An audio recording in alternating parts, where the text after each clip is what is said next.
I'm Quinn. Welcome back to Bushwhackers. Today, we'll be exploring the hoodoos of Cinnamon Ridge. But first, we have a special guest, Hannah, our forest expert. That, up there, is where we're going. Now, let's go whack some bushes.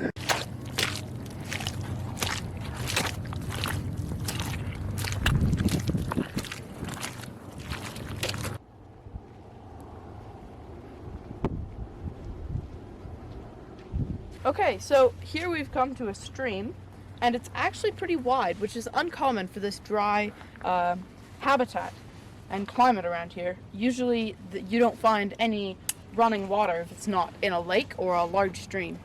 But this is probably made from the spring thaws. Now, Hannah, what is this?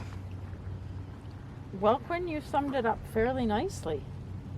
It is unusual to find here, and we have had some really cold weather lately, so I expect that's how this accumulated. And the water is an interesting color. It's definitely melting water full of minerals and everything. It's quite cloudy. You wouldn't want to drink this particularly. But this is more ice and water than you usually see out here. We really got to do some rock climbing.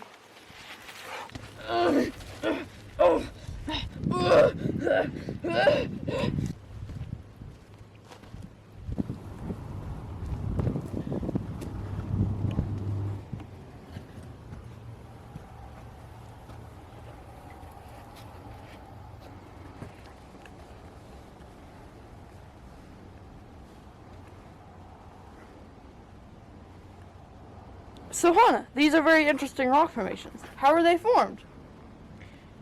My understanding is that about 50 million years ago, there was some volcanic activity in this area, and that's what all of this is from.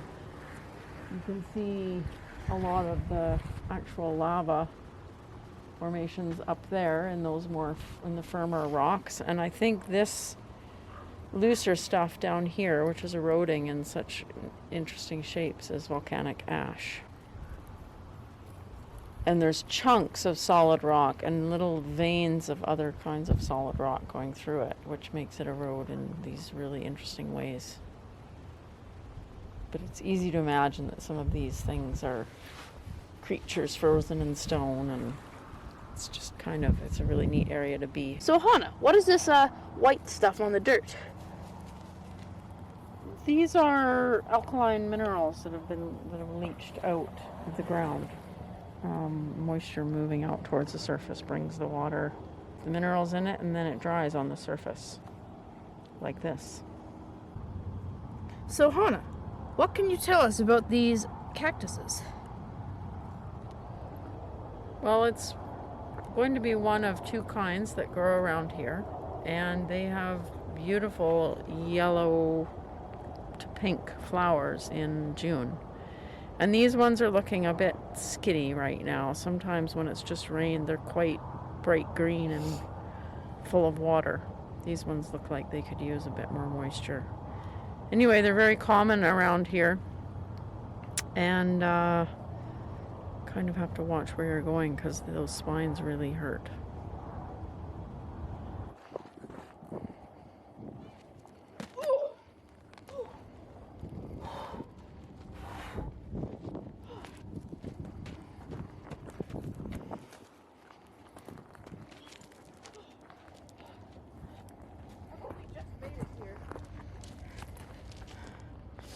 It's dangerous out here on these trails of death. How did we go before? We went over to that gravel. Death trails.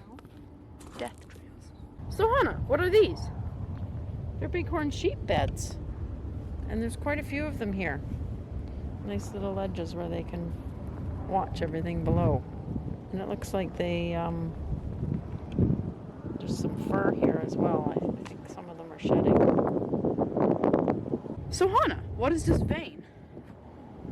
It's a vein of a different kind of mineral that intruded into this volcanic ash. And I think it's a little bit harder than the ash because it seems to be eroding more slowly. Oh. Hey, look. Snow. Okay, we've got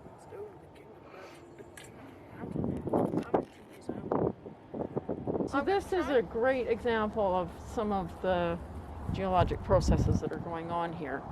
That Quinn has his hand on right now is a rock that's much firmer than what's underneath, and it is not eroding as fast as what's underneath.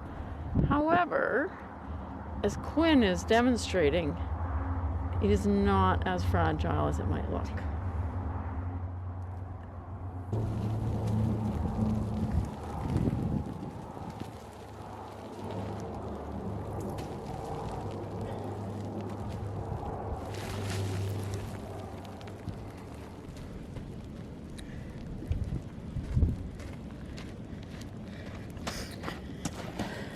Now that we've gotten past that obstacle, we're gonna go back to the car.